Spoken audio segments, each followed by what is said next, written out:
There have been many nail-biting scenes on Bar Rescue, but these really got under Jon Taffer's skin. Well, looks like things are gonna get really heated in here. Just like how things got intense at Zanzibar in Denver. This Season 3 episode was titled Empty Pockets, which really does justice to what was going on at this establishment. Having first opened back in 2009, this bar was owned by Amy Benari, an ex-Israeli army cadet. He moved to the land of opportunities to find his passion and start a business of his own. Benari was lucky enough to start it at the peak of modernization because prior to this, there were absolutely no bars in downtown Denver. So obviously, people welcomed it with open arms, and this helped Benari earn over $450,000 every year. Boy, was this bar successful. But in the blink of an eye, things drastically changed for the once successful bar. Unfortunately, Benari was involved in an almost fatal car accident in 2011, and the bar was never the same again. With no one to support the business, and Benari being MIA, the bar was in great peril. After returning from his 6-month recovery period, Benari made a series of horrible mistakes. He not only fired his entire senior staff, but replaced them with a new team that had no experience. By then, Benari was already drowning in debt and only had another 6 months before the bar would close down for good.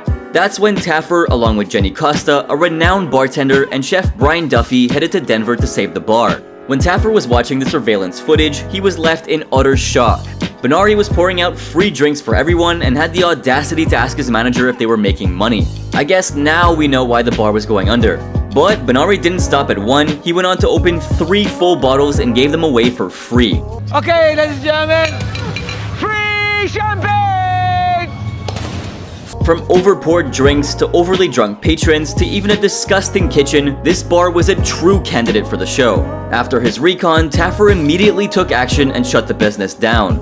This was so he could make a new concept for the bar while also training the staff on the bar basics. Through all of this, Benari was being extremely uncooperative. He actively threw fits of rage throughout the episode and blew up on his staff at any chance he got. And when it came time to take responsibility for his mistakes, he acted like he never made any in the first place. Was Benari just on edge? Or was he a rage monster ready to blow up?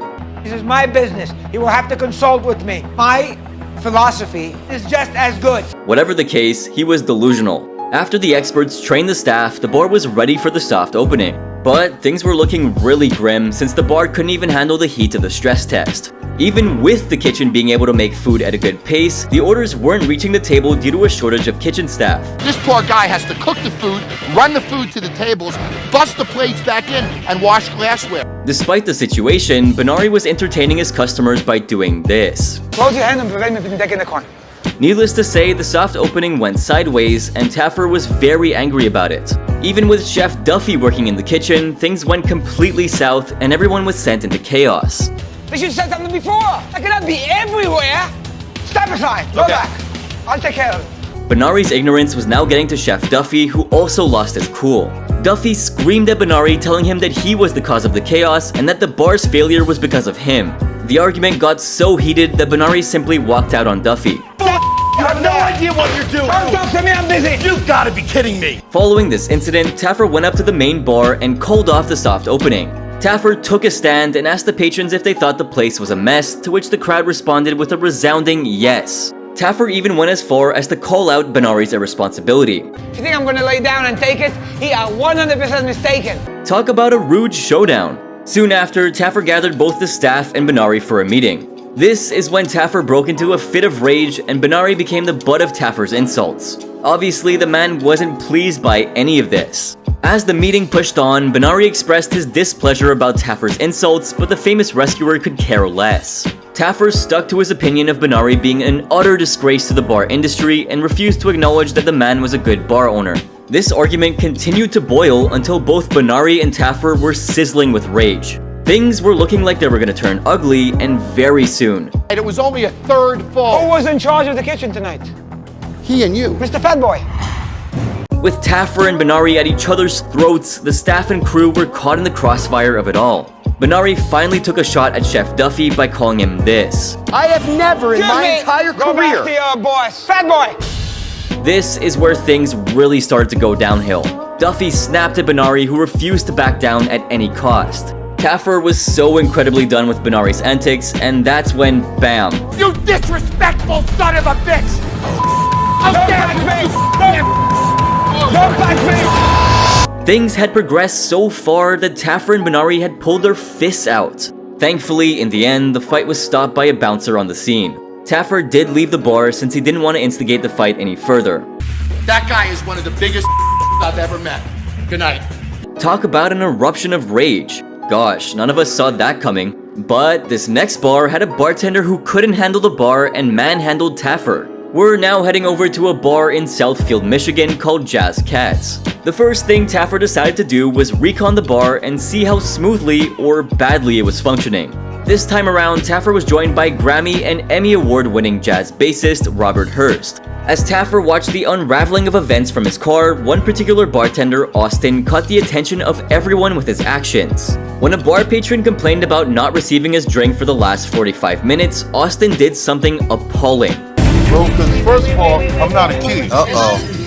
Instead of helping the customer who just wanted to resolve the issue, Austin decided it would be a good idea to be hostile about the complaint. He even tried to instigate a fight with the patron who was just trying to leave the bar and confronted him head on. But thankfully, he was pulled aside by the manager and some other staff members. This is when Taffer decided to intervene and entered the business. Taffer made his way over to the bar and interacted with some of the patrons. Meanwhile, Austin was cooling off in the back.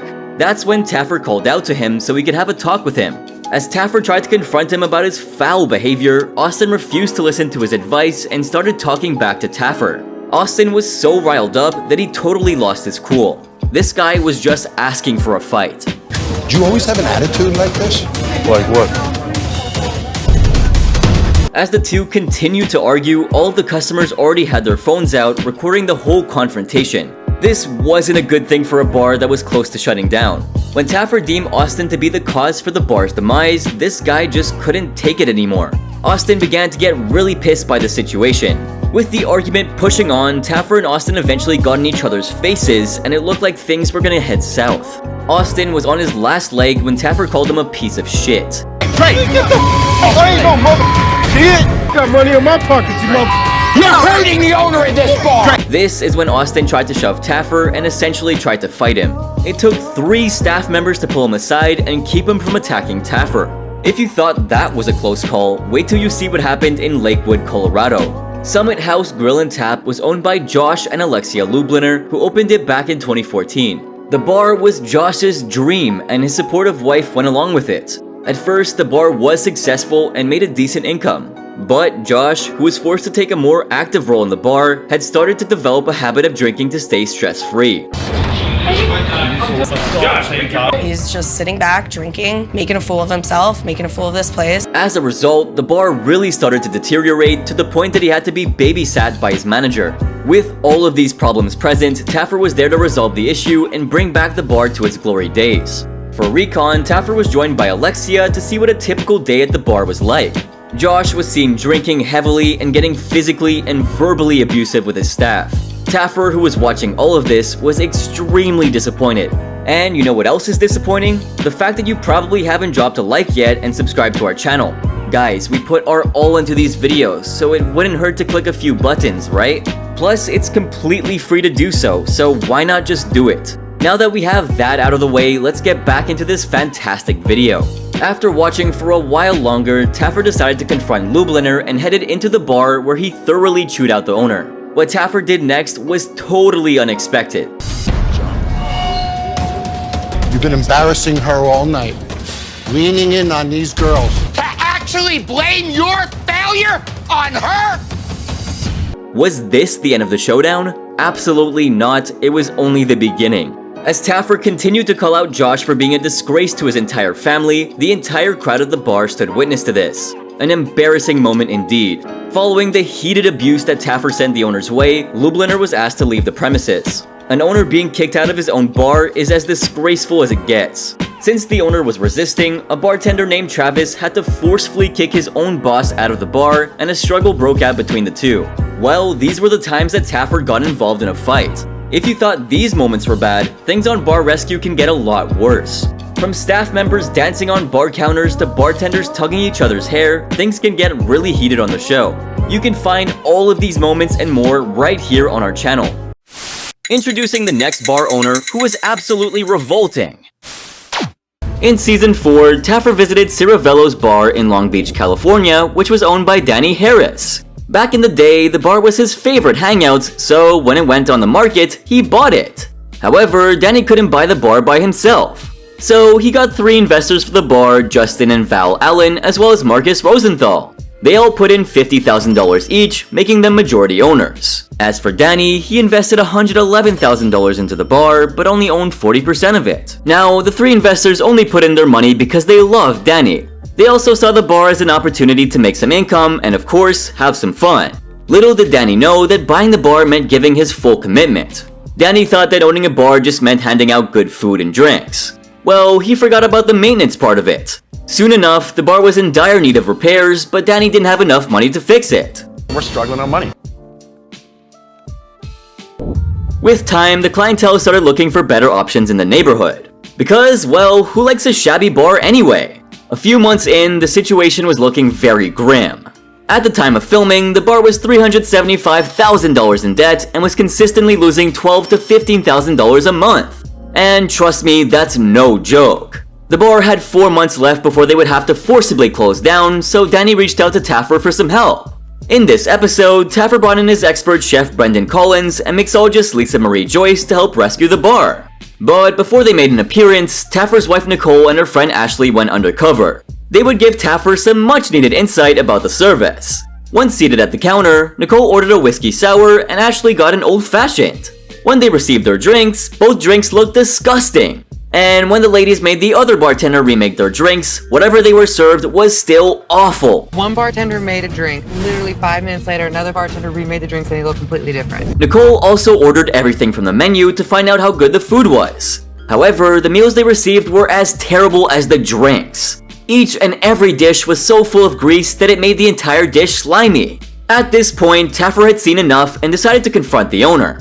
Upon meeting him, Taffer believed that Danny was inconsistent. When Taffer showed the pasta dish to Danny, the owner was well aware of the issues, which made Taffer furious. And why wouldn't he be? And say to yourself, this isn't right, and then you brought it out anyway. Danny knew exactly how the dish was cooked and still decided to serve it to the customers. How could he be this obtuse? But despite seeing Taffer's point, Danny didn't seem to care at all. It actually looked like he was smiling and passing it off as a small mistake.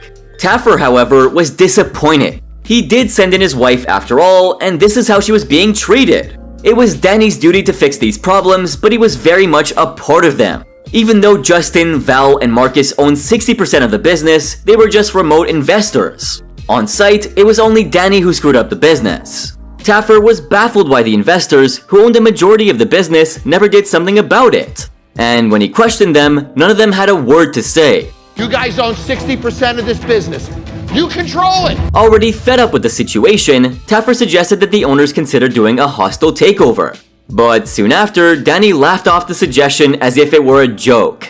This infuriated the bar genius. When Taffer asked him what was so funny about it, Danny said something absolutely pathetic. You guys think you're acting kind of a little crazy. Taffer, however, tried to keep his cool because Danny wasn't making any sense anymore. Taffer then explained to Danny that he was only trying to get through to him since the investors couldn't. Instead of just understanding the situation, Danny was so stubborn that he shamelessly told Taffer that he was tuning him out. The famous rescuer was so pissed that he tried one last time to make Danny understand by saying, Your bar sucks, and you're gonna stand there and defend it in front of him? Taffer was annoyed with the way that Danny was defending himself. The owner actually began to attack Taffer for his methods. He even told the bar genius that the tactics he was using were f***ed up. Taffer couldn't believe how arrogant and irresponsible Danny was. He was completely repulsed with Danny's behavior. And what's more, Nicole would probably get sick because of the disgusting food she just ate. But Danny could care less. He didn't even care about the customers who might go home sick after dining at his bar. And that was unacceptable. Danny could lose all the money that he wanted, but he could put someone's life at risk. And to make sure that everyone got his point, this is what Taffer did. You get people sick? That is unacceptable. Clean up your... Now, Danny not only had to repair the bar, but also get new cutlery. But in this next bar, Taffer was so mad that he didn't want to spend 1 second more in the kitchen. In Season 3, Taffer visited Fairways Golf Bar and Grill in Murfreesboro, Tennessee. Richard Jordan had bought the bar after being in the finance sector for 10 years. He had no idea how to run a bar, but the idea of owning one fascinated him. He came up with weird stuff to make it work, but sadly, none of it helped the business. When I say weird, I mean this $40,000 golf simulator. But did it help draw in more customers? Nope, it failed miserably. Now, I have no idea why he thought this was a great idea. He could have easily made better use of that money on something that could have actually helped the bar. But that wasn't the only thing. Richard also tried his hand at several other marketing strategies like bingo, but that didn't work very well. Since the business swiftly went downhill, Richard had to return to his old job just to keep things running. While he got some money, he handed the responsibility of managing the bar to Michelle. Even though he left her to look after the bar, Richard hardly allowed her to do what she needed effectively. Kevin, the cook, who was Richard's friend, neither cared about the cooking nor the cleaning. Thanks to the poor management, Richard was $150,000 in debt. When Taffer arrived, he surveyed the bar with health inspector Steve Blavat. And they noticed that the ceiling was covered in grease and leaky pipes. Expert chef Brian Duffy and mixologist Phil Wills stepped in as Taffer's spies. And they ordered everything from the menu, including 7 drinks to gauge the staff and their service. While most chefs would get to work upon receiving an order, Kevin started laughing after seeing the long receipt. Meanwhile, Chef Brian and Phil were served their drinks on time, but the drink came with a special garnish of flies. Got bugs in the bar too. But that was just the beginning, since the horror show had yet to come. When Phil received his beer, it was served in a frosty mug and it was only half full. To make matters worse, when Phil tasted it, the beer had a peculiar metallic taste. Right when it hit the bottom of my stomach, I knew something was wrong. Meanwhile, an even more terrifying scene was taking place in the kitchen. Kevin was seen committing a series of health code violations, and Steve was bewildered by how Kevin lasted this long. Kevin didn't even bother washing his hands at all. He was seen working with raw pork, then switching over to beef using the same bare hands. He didn't give a damn about cross-contamination. He probably didn't even know what it meant to maintain sanitary conditions in the kitchen. To make matters worse, he used a dirty charred bowl to cover the burgers. My heart goes out to the customers who were eating there that night. They have no idea what was going on there. Despite all the shabby work, it took 29 minutes for the experts to receive their orders, and they only received a few of them. Right down to the chips and salsa to the fried mushrooms, none of it was good. The burger was so undercooked that you could actually see the blood oozing out from it. And remember how Phil was talking about the weird tasting beer? Well, he had to get it out of his system. Oh my God, he threw up. By now, Taffer and Steve had seen enough and barged into the bar before more customers got sick. Taffer first confronted Richard about the bar's terrible practices and about Phil getting sick. It was then discovered that the beer served to Phil had expired and Michelle had no idea about it. When Chef Brian pointed out that the fried mushroom had dirt on the bottom of it, Richard and Michelle were in denial about it. To prove his point, Taffer headed into the kitchen with Chef Brian and Steve for a quick inspection. Once there, the first thing Taffer did was make Kevin taste the salsa, and this is how he reacted. What do you think about that? Tastes like it's bubbling. From a fryer that was incredibly greasy to splashes of food all over the kitchen floor, it was clear that this kitchen hadn't been cleaned for years. Taffer then found 3 huge containers of raw meat sitting on the counter. And when they checked what the temperature was at, this is what happened. 68.7 degrees. Throw it out! Good job, chef! When Taffer and his experts checked the walk-in fridge out, it was even more horrifying. There was mold everywhere, which isn't only hazardous to the customers, but also the people who use it as well. And Taffer only had one thing to say. Get out of here! But just then, Chef Brian spotted something. And you won't believe what it was. Forget mold, you would have never seen this in any other walk-in before. Look at this! Oh my God. You don't want to be breathing that stuff in. And after seeing this, Taffer truly lost it. Out of here!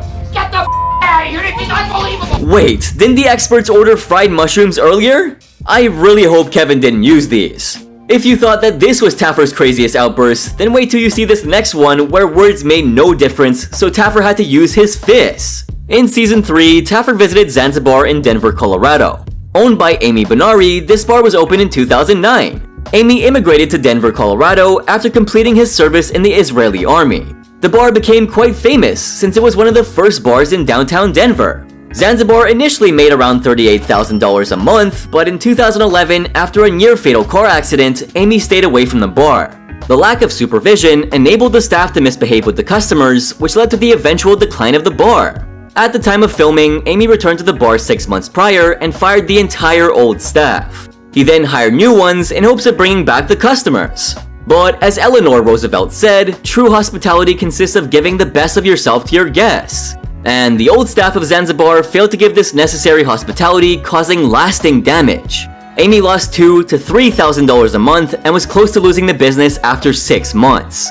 Amy began to run his staff with an iron fist and invested around $250,000 into the establishment. Denver, Colorado's downtown district is home to college students who often look for lively party atmospheres. The new restaurants in the neighborhood flourished since they had what the young crowd was looking for. Later on, Taffer brought in 2 recent college graduates, Cameo and Nick, to survey the bar. What's more, he brought in expert bartender Jenny Costa and expert chef Duffy to get some insight. When they arrived at the bar, Amy was seen yelling free beer, which is a really dumb move. Especially considering how much the bar was losing, but Amy was desperate to get customers. As Nick and Cameo sat at the bar, none of the bartenders paid attention to them. They were also pestered by a drunken customer who made Cameo incredibly uncomfortable. Instead of just making the customer leave the bar, one of the bartenders gave the customer more drinks. Anyway, the drinks that Nick and Cameo received had way too much alcohol. What's more, the food that they ordered was delivered by the kitchen staff, who seemed to have no idea about health code violations. This man had the same gloves, touched other patrons, and sneezed on it too. Ew! Seeing this, Amy stepped in and gave away free champagne shots, which cost him 6 entire bottles. I don't have to tell you how expensive champagne is. That's insane! Taffer then entered and found 2 hammered customers, which pissed him off a lot. When we're irresponsible and we hurt people, I get angry. He then walked into the kitchen and lectured them about cross-contamination and made them throw out everything. Taffer scolded the staff for allowing the customers to get so wasted that they couldn't walk or even passed out. He ordered them to wash the plates out clean, which was his only condition to help the bar out. The next day, Taffer came to a cleaner bar and met with the staff, asking them about their positions. Sarah said that she was the bar manager, but not the official manager. It was clear to Taffer that Amy didn't listen to his staff. Then, a very disturbing revelation was made about Amy. Amy offered free sex to the customers. What the actual hell? And Taffer couldn't help but berate him for this. But what's even worse is that in 2 days' time, Amy had given away almost $2,500 worth of free alcohol. After listening to this, Amy furiously started throwing plates at the wall. I really don't know how this was supposed to help anything, but whatever. Taffer then brought in his experts. Jenny helped the bartenders improve their pouring techniques by blindfolding them to get them used to pouring properly. Then Chef Brian made Chef Dave cook the top 3 dishes at the bar. Before the stress test, Taffer announced that he wanted the ticket time to be 12 minutes. As the bar opened, Taffer brought in the target audience. So, how did it go? The stress test was a massive failure. The bartenders were still overpouring, were very disorganized, and also mixed up tables. On top of that, no one was getting the dirty glasses, and they soon ran out of clean ones. And guess who was the biggest disaster of them all? Amy. So this is what Taffer did next. Does everybody know what a show is? With that, Taffer shut the bar down for the night. He then told the customers to return in 3 days after the bar was revamped. When Taffer called out Amy and yelled "shame on you" at him, all the owner did was just nod with a smug smile. But that doesn't mean he wasn't pissed. Take a look at what Amy had to say. John doesn't know what he's dealing with. You think I'm gonna lay down and take it? After closing the bar, Taffer had another meeting with the staff. He told them about how disappointed he was with them, and more so with Amy. And that's when all hell broke loose. This is the night you This is show not me a how you test. are. Absolutely not. Both men were equally fired up, and none of them were willing to back down. Amy went on and on about how he was humiliated in front of the customers. And Taffer couldn't believe that after all that, Amy was still concerned about his ego and nothing else. Taffer then asked Sarah if he was unreasonable, and Sarah, without any hesitation, responded with a big no. And seeing the plight of the staff, Taffer said, It's all about his ego, Mr. Entertainer. How about them? Taffer was infuriated with Amy's attitude, and what bothered him more is that Amy considered his staff as immature kids. Hearing this, the bar genius told Amy that he would never succeed if he didn't believe in his staff. Amy then started to rant on how to do business. But Taffer wasn't here for the lessons. While he tried his best to ignore Amy's arrogance, what Amy said next was extremely disrespectful and rude. When Chef Brian tried to explain the dire situation in the kitchen, Amy bluntly called him a fat boy. Amy began to body shame and everyone was shocked. Things escalated from then on into what might be one of the biggest fights in the history of bar rescue. There was no way Taffer would tolerate someone being so vile to an expert who just came to save his business. So these were the times that Jon Taffer lost his mind on bar rescue. Thankfully, after all the drama that unfolded at Zanzibar, it looks like Taffer's efforts actually paid off. It is one of the very few bars that's still up and running to this very day, but I'll always remember it as the most dramatic episode to have ever been aired on the show. However, Taffer was so disappointed in this next owner that you won't believe what he said. 30 years I've been rescuing bars, and I have never seen anything like this. From bar owners trying to explain away their failures to staff members desperately justifying their mistakes, it's a never-ending deluge of lame excuses and mind-boggling mental gymnastics. Trust me, you're not ready for this outrageous excuse, which will probably make your eyes roll out of your head. And Jon simply couldn't make heads or tails of it. I saw an animal in here before. That's a squirrel. How can we leave that there? Okay, but what if his children are in there? So let's get into this dumpster fire of a disaster, shall we? So back in '92, Renee had a brilliant idea to create a bike-themed bar, which was supposed to be the hottest spot in town. But guess what? It became irrelevant faster than a TikTok trend. How did they end up in such hot water that they had to call for a rescue? Well, the answer should be obvious. Get ready, cause it's about to get real cringe up in here. You see, when it comes to this owner, she had a whole arsenal of excuses lined up to defend their and their employees' failures. And we're not just talking about one employee. Oh no. We're talking about a whole squad of them, all of whom dropped the ball super hard. I'm not sure what it is. We're just barely holding on. No doubt, she tried every trick in the book to reverse the bar's fortunes. From karaoke nights to pool tournaments, she threw all the spaghetti against the wall, hoping that something would stick. But here's the harsh truth. She never once paused to reflect on the real issue at hand. Instead, she conveniently shifted the blame to the general manager, Wayne. I mean, seriously? How could you expect your employees to care about your business when you've mentally checked out yourself? It's like setting them up for failure from the get-go. And guess what? Failure is exactly what followed. The bar was quickly sinking with morale at an all-time low. It's a textbook case of poor leadership, nothing more to it.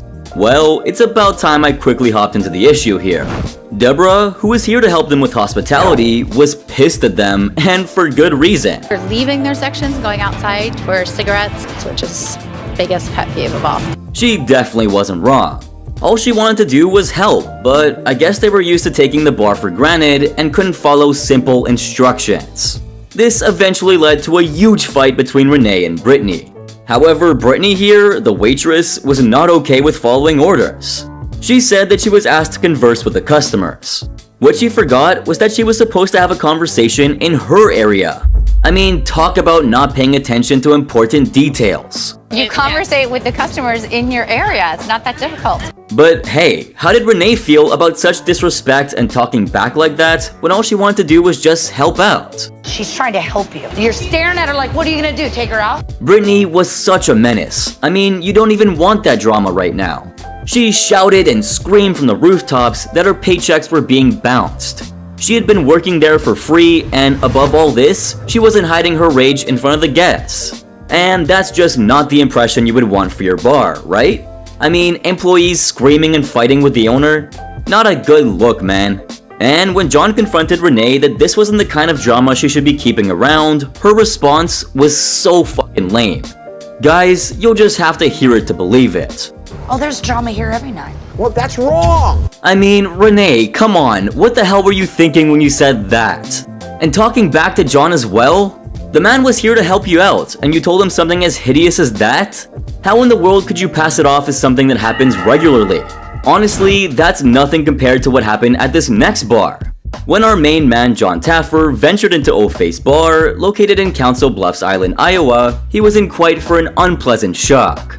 Owned by the adventurous couple Matthew and Karen Overmeyer, this bar was their retirement dream turned reality back in 2011. The unique name, inspired by Matt's nickname, instantly caught the attention of the locals, and the place was buzzing with excitement upon its grand opening. My nickname is Mr. O-Face. My wife was like, why don't we call it O-Face? Things were going pretty darn well for a while, with the bar raking in a cool $15,000 a month. Not too shabby, right? But this is where the story takes a wild turn. The owners, who had a good deal of overconfidence by now, started partying it up at their own joint. And to make matters worse, their manager screwed up big time. Well, let's just say that he forgot what professionalism meant. Not to mention that Karen, one half of the dynamic duo of owners, had a bit of a drinking problem, and she was often busy downing shots at the bar rather than managing her staff. To top it all off, she conveniently placed the blame on poor Matt for everything that had gone awry. Talk about passing the buck, right? I could leave her in a better place. Of course you can, but I'm not gonna let her pass the blame to you. As far as I could see up to this point, the situation was dire. O-Face Bar was hemorrhaging money like there was no tomorrow, losing a staggering $4,000 every month. That's a humongous loss of nearly $20,000 in profits per month for those of you who are keeping score at home. And that deficit quickly racked up to a whopping $260,000 of debt, which was hanging over their heads like a dark cloud. With just 3 months left before the curtains permanently closed, they were in desperate need of a miracle just to stay above water. But Jon was just so disappointed in Karen. This woman was a mess. And bringing that mess into her own bar? Well, what exactly did you expect would happen? Karen is sitting at the end of the bar, ringing a bell for drinks. I haven't even gotten to the best part yet. This couple spelled trouble like no other. And I don't even understand why Jon was helping them after all of their BS. Before I get into the idiotic excuse they made to protect themselves, do you remember the fight the employees had at the start? Well, here's a clip of what Karen said to the innocent employee because she wanted to side with the manager. And why was I on the ground? Teresa, you asked for it all the time. Is she even real? She looked so annoyed that she had to let the manager go because of a good employee. These guys don't even know the first thing about running a business. And Karen wasn't the only one messing things up around the place. Matt was equally at fault here. The way he treated his employees was downright disrespectful. I'm talking to you. You understand me? Well, you know things aren't going anywhere good because Jon took a step back from saving this place. And honestly, any sane person would. After the kind of craziness we've just seen from a few days of normal operation, I'd hate to see the place on a bad day. But what happened at this next bar could even make someone like Karen blush. You see, Jon Taffer was about to make waves at Bamboo Beach Tiki Bar in sunny Fort Lauderdale, Florida. This tropical oasis was owned by Frank, who saw a golden opportunity and grabbed it by the horns. You feel me? He scored a hotel that conveniently housed this sick poolside bar using a genius loophole that made Bamboo Beach one of the rarest beach bars in the entire city. When this joint first opened up, it was straight fire. People were flocking to it like crazy, ready to soak up in the sun, sip on some dope cocktails, and vibe to the lively atmosphere. The cash was flowing, making stacks in profit every single week. It was lit, and both the bar and the hotel partied it up all the way to the bank. To have days that we would bring $4,000 or $5,000 behind the bar consistently. But hold up, soon enough, things took a turn for the worse. Frank got really distracted by the fine babes he hired to work at Bamboo Beach. But here's the problem. He let his eyes wander and lost focus on running a tight ship. The spot started falling apart, and that messed with the profits and the hotel's reputation big time. Definitely like the pretty girls. That's how we got hired here. With that kind of behavior, do you really think he's serious about the bar? Now, we've reached a critical point. It was high time for Jon to swoop in and work his magic, restoring Bamboo Beach Tiki Bar to its former glory. But would he be able to save this sinking ship and bring back the vibes that made it legendary? Buckle up, you guys, cause it's about to go down with some of the lamest excuses ever. This is not an ice bin. No, but we use It doesn't have the drainage on it to be an ice bin. This is incorrect. When Jon and the crew stepped into the kitchen, they came face to face with the infamous cook Barry, who had an attitude bigger than the fryer itself. However, Jon was quick to call out the greasy mess that was lurking in the depths of that thing. But that wasn't the only issue. Oh no, my friend. Turns out, the kitchen was seriously lacking in the hygiene department. Whoa, surprising, right? There were no covers on the food, and even the sauces in the fridge were left exposed. Like seriously, talk about a recipe for disaster. The sheer audacity to call this clean, even with it staring him in the face. The whole place was in a desperate need of a deep clean, so Jon wasted no time in putting the staff to work. There was no escaping the scrub brushes and mop buckets this time around. The following day, Jon gathered the staff for a much-needed meeting, but there was one notable absence: Mia. Surprise, surprise, she was running on her usual fashionably late schedule. I mean, seriously, how many times can someone be fashionably late before it becomes plain old tardiness? But hey, Frank obviously loves his beautiful ladies, and this is what he had to say about them coming late. People show up late all the time in the bar course business. I've they been do. in bar business my whole life. Man, he's so predictable. I totally expected that from this guy. As the meeting commenced, Alyssa, the self-proclaimed head bartender, stepped up. But let's be real here, being the head bartender doesn't mean much when you're only in charge of handling the schedule. Talk about a power imbalance, am I right? I mean, come on, where's the accountability? It's time for some serious wake-up calls for this crew. Jon was about to lay down the law and show them that punctuality wasn't a suggestion, but a non-negotiable expectation. But obviously, things got really heated, and you'd never expect what happened next. When she comes to work, she gives me 100%. When she comes to work, Yeah. you're making excuses for keeping her. Yet again, not surprised.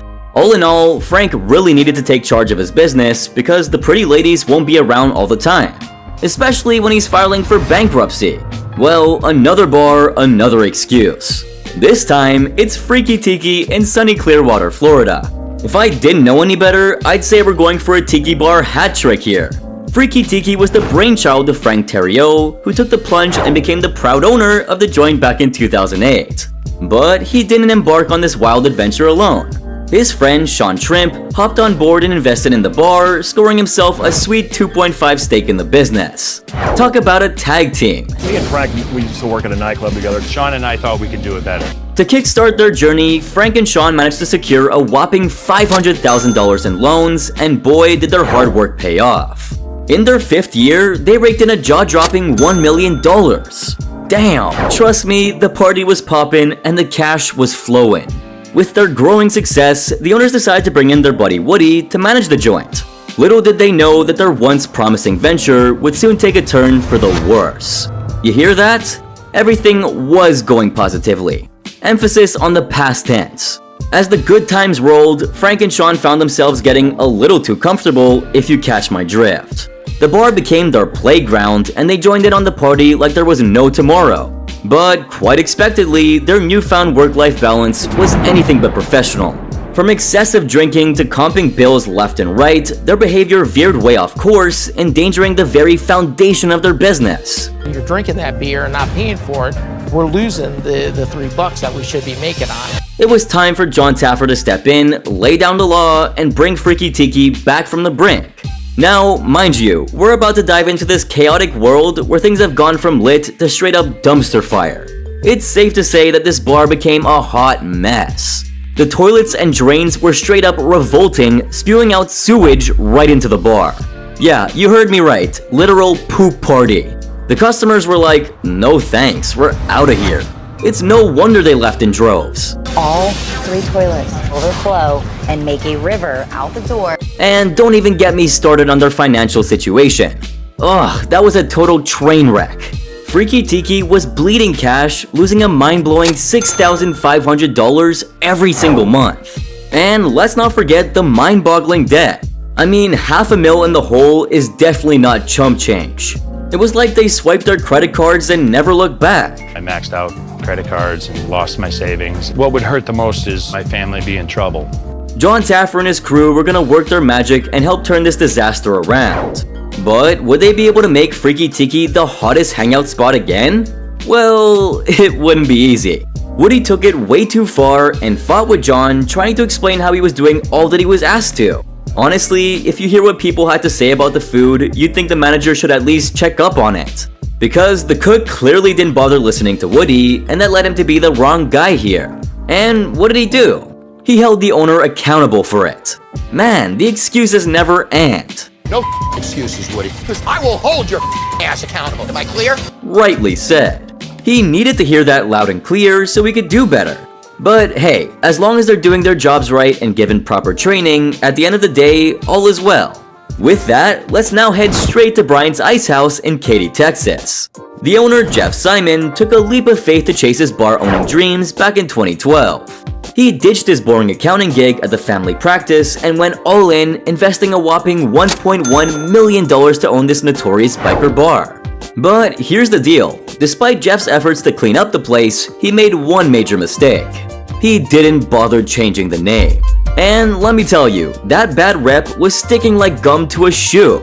The bar regulars were rowdy as hell and refused to bounce, making it impossible for new customers to even begin getting comfortable. Plus, the joint was located in the darkest corner of a dimly lit road, scaring away potential patrons faster than you can say, "Get me out of here!" We didn't know where we were going. When we walked in, there was a fight. And hold up, it's not just the customers who were catching some major bad vibes. The staff were extremely rude too. They were literally driving customers away like it was their full-time job. This is ridiculous. Now, let's get into the staff drama. So, check this out. The crew is all like, yeah, we're gonna turn this place around and make it better than ever. But hold up, things took a wild turn when Randy dropped a bomb and accused Kimmy of straight up stealing. You know, Jon Taffer ain't the one to mess around with. He's got cameras everywhere, capturing all the action. And guess what? He caught a real shady incident on tape. Puts the key back by the register, puts the sweatshirt on without putting any money in the register. Jeff, the owner, had some idea about what was going on, but despite that, he let Kimmy continue to work. Talk about keeping dirty little secrets. But this is where things get really juicy. Jon was like, Jeff, my man, you gotta handle this situation as soon as possible. So Jeff summoned his inner boss and made the tough call to fire Kimmy for her repeated heists. And let me tell you, she didn't go down without a fight. She confronted Jeff outside, pleading for another chance, begging him to reconsider. Oh boy, here we go. I don't steal, Jeff, you know that. Have I ever taken $1 from you? But Jeff wasn't having any of it. He knew it was time to take charge and clean up his bar. So he turned to Shelly, the love of his life, for some backup. Kimmy kept saying that she wasn't stealing, but hey, Shelly was the boss around here and she talked like one. I mean, just go ahead and hear her out on this. You take something that does not belong to you. It's stealing, Kimmy. Oh, Kimmy, sorry, but I really don't feel bad for you. Getting rid of her was for the bar's own good. Well, I hope these owners get some major reality checks. But this bar owner really pissed Taffer off to the point he put his own restaurant in jeopardy. Although Jon Taffer brought along expert mixologist Russell Davis to assist Scott and Donna Chalene, we were sure that they'd leave after what was shown in the opening of this episode. To start off their journey, the two attempted to find the place but got lost and arrived in an abandoned parking lot. The location was so creepy that Taffer said he wouldn't be surprised if an axe murderer just popped out of nowhere and took them out. Look at the bushes over there. I mean, somebody could be hiding in those bushes, Russell. You jump out of your car, they'll kill you. Now let's briefly return to speaking about the owners. Both Dana and Scott were beginners when it came to running a business, which was made very evident by the bar's state. Later on, when Taffer did some recon, he noticed that something totally unexpected made its way into the bar. How did a horse even manage to get there? What's wrong with this place? The expert Davis seemed to be second-guessing all the decisions he's made in his life that led him to rescuing this godforsaken bar. And well, Taffer was simply shocked. Not only did the horse enter the bar, but it also did this. I got so scared it like pooped.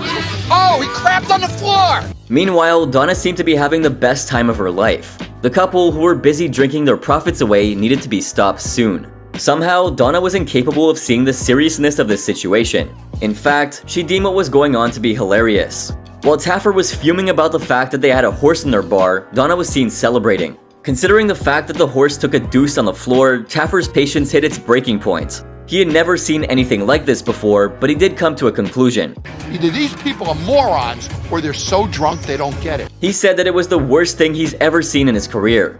That is the worst thing I have ever seen. Besides the danger it posed to customers, this place was also extremely unhygienic. But the bar wasn't just visited by a horse, but a motorcyclist as well. He drove the damn thing indoors. In an enclosed space with food around it with carbon monoxide, that engine is running. How about some carbon monoxide with your drinks, huh? Somehow, despite all these atrocities, Donna and Scott believed that their bar was doing just fine. As Taffer walked around the bar, Scott oddly gave him tons of praise, but the famous rescuer wasn't impressed. You look as good in all of your pictures. Thank all you. your shows. Angry, Taffer asked Scott how he even remembers him when he had so many drinks. You seem so intoxicated, I'm surprised you know even who the hell I am, to be honest with you. As he sat down to talk with the couple, he noticed that Donna was plastered as well. He tries to pull her leg by asking an interesting question. Yeah, Am I in focus? You're in focus. You're in focus? Okay, sit down if you can. Well, obviously, he didn't believe her response. Anyway, Donna barely let Taffer speak and was in a playful mood which irritated him even further. Additionally, she started to slur her words and was only intelligible with subtitles. In the mortgage, it says if you don't pay your taxes. What she revealed is that they're $180,000 in debt, but they laugh about it, which is honestly appalling. How in debt are you? Why am I not? $180,000. That's my number tonight. When they discussed what was wrong with the bar, a bartender revealed that they couldn't come up with enough money to pay for their property taxes. So basically what happened was we didn't pay our property taxes. We couldn't come up with it. We tried. Listening to this, Donna was seen laughing and Scott looked completely unbothered. When Taffer brought up their drinking problem, Scott got angry, which resulted in the two getting into a heated argument. Embarrassing yourself. You're acting like a drunk ass. Day because this is me. Taffer then went on to reveal the only secret that would help them save their bar. Bar owner that I know who's successful does not drink in their bar. He then asked the bartenders to not serve them any alcohol, and if he saw one drink in their hands, he would cancel the rescue. They don't drink in this place. You guys have one drink, I walk out of here. The following morning, Donna acknowledged that she didn't even remember speaking with Taffer. I do not remember meeting Jon last night. That's literally how drunk she was. During the recon, Taffer's spies were served a dish that was drowning in barbecue sauce. Look at this, they dunked it in barbecue sauce. He told the staff that just because the bar has the word barbecue in it, that doesn't mean they could drown their food in barbecue sauce. After their conversation with Taffer, the couple tried to sober up. While Scott was experiencing alcohol withdrawal symptoms, he seemed to be trying his very best to resist the urges. You can see that being sober is a problem for him. He's going through alcohol withdrawal. Meanwhile, Donna steered clear of clients who requested shots. Taffer felt so sorry for the owners that he decided to sign them up for some addiction counseling. I will make sure they don't drink while I'm here. Things must have worked out just fine for the couple since the place is still up and running to this day. Now, this next bar may not have had horses or motorcycles come in, but it did have an owner who was leading it to closure. The Dugout Sports Bar and Grill in Chicago was owned by Ed Cressy, who was absolutely clueless about his business. While Cressy started off as the landlord of the building, he had to take over the business when his tenants failed to pay their rent. In hindsight, this man should have continued to be a landlord over an owner. Even though this bar would receive a surge of customers during the baseball season, it would still lose $30,000 to $40,000 per year. That's pretty awful. The main reason why they were losing so much was because of the fact that Cressy just wasn't interested in running the place. I can think of 100 things I'd rather do than run this bar. If the owner doesn't care, then why should the customers, right? During the recon, while Taffer and his experts spied on the bar, they realized that even though the building was in a popular area, it didn't stand out very much. The Dugout, more than you see the bar. Oh yeah, it just kind of blends into everything. Taffer sent in a local sports writer and his friends as spies, and they were let down by the bar's overall quality. For one, the bartender revealed that they have a shot with a super vulgar name, which displeased the spies when they found out what was in it.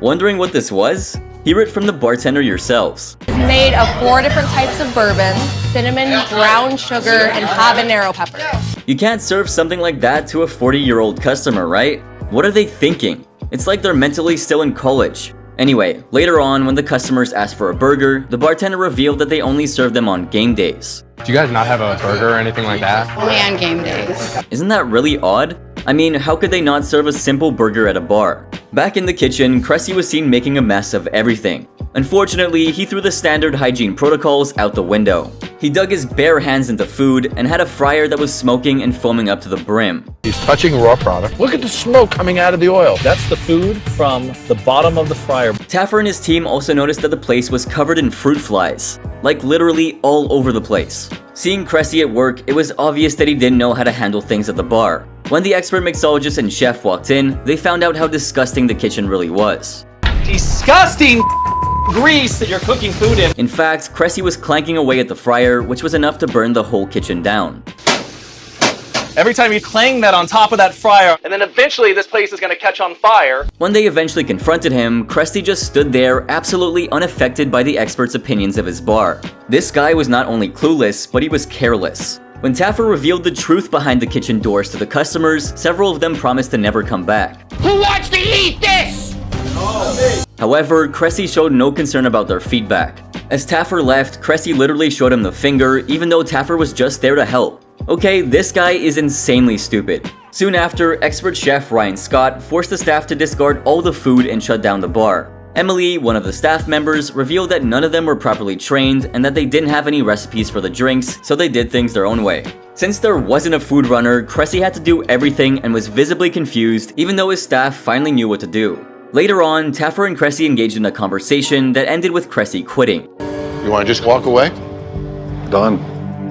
Shocked by this, Taffer pointed out that the staff may need to find new jobs. I suggest you guys look for another job.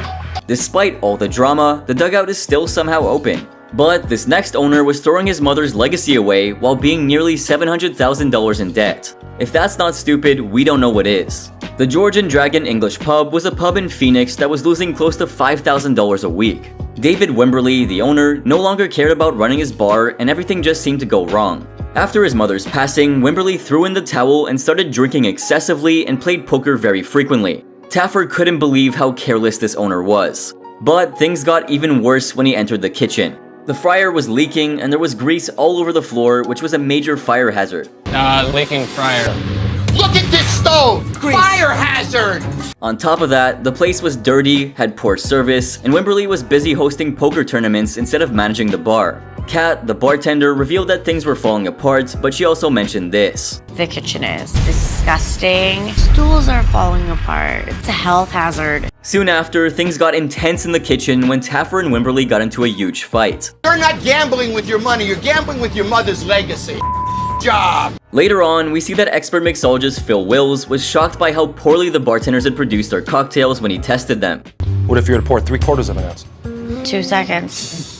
You're gonna pour 2 seconds for 3/4 of an ounce? Some of them weren't strong enough, while others were too powerful. But you know what else is powerful? Your support to our channel. We'll be rolling out more bar rescue content in the future. All you have to do is drop a like and subscribe if you haven't already. Plus, it's free, so you should just do it. Anyway, it's pretty disgusting how Taffer's spies had to pay for fish and chips that were fried in oil that hadn't been changed in months. That's nasty. Wimberly's brother was brought in for some help, and he shared some really interesting info about the business. He said that the bar had been this way for 20 years since they didn't try to renovate or update it. Everything about this building is the same as it was 20 years ago. Check out what else he said. David won't change or adapt, and if you don't adapt, you die.